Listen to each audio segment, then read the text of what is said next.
I want you all to see this clip from a fascinating conversation between Jordan Peterson and John Lennox. Let's zoom into this clip and I'll share some thoughts after.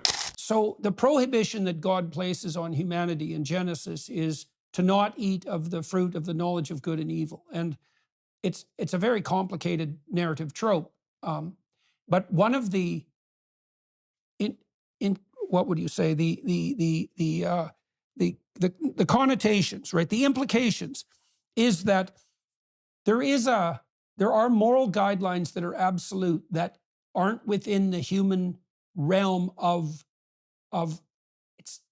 the knowledge. It's partly the knowledge, the ability to manipulate, the ability to change or even to define. The fundamental moral propositions are transcendent and axiomatic, and they're not in the proper domain of human maneuvering. It's something like that. And the serpent says to man, no, you can take it all. You can have full knowledge even of the moral axioms. And that seems to be something that's, what would you say? That's off limits if the game of being itself is to progress without catastrophe. Yeah, it's something like that. I think it's exactly like that. Now, don't be thrown off by the heavy language. Everyone should be able to understand what John Lennox is about to say. Listen closely. Because what is interesting about Genesis is that the first encounter we have with morality in the pages of Genesis, morality is defined not horizontally between humans, but vertically between humans and God. And that's crucial. It's God that defines it ultimately. So there is a transcendence from the very beginning. And it's the loss of that transcendence that we're seeing damaging our culture today, because we've lost that common sense of values that, however distorted it has been over the centuries, that we did owe to the biblical tradition. And now we wander in total confusion.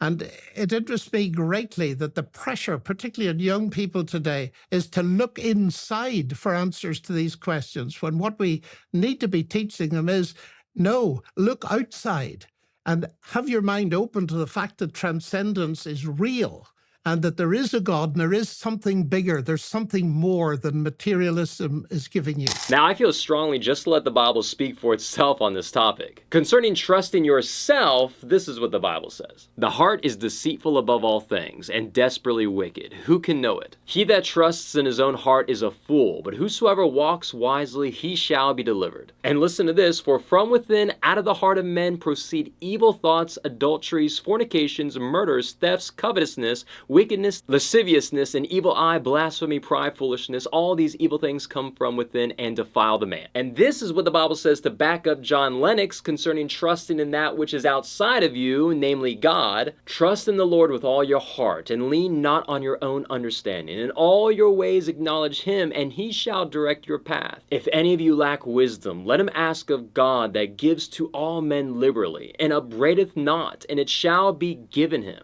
Your word is a lamp unto my feet and a light unto my path. Guys, the Bible's very clear. You are not God. I am not God.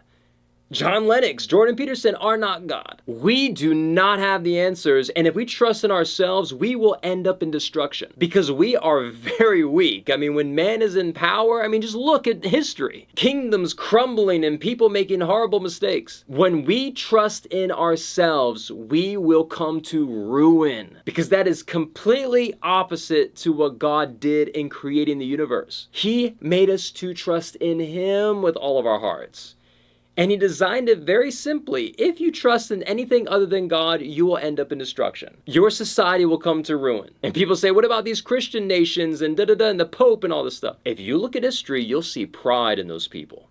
You'll see people beginning to look to themselves, even though they said they were men of God and they trusted in Jesus and they were holy men. You'll see the pride and the sin creeping in. I'm telling you, no matter who you are, if you're a minister, a pastor, if you're a layman, if you're just a homeless individual, it doesn't matter. You need to trust in God. No matter how close you think you are, you can still fall. If Jesus was tempted and he was the most holy man of all time, God in the flesh, do you really think you're not going to be tempted? The Bible says, take heed lest you fall. We all need to be careful. Even we as Christians need to be careful to not trust in ourselves, but trust in God who gives all the wisdom. Let me know what you think about this, guys. I'll see you in the next one. God bless you.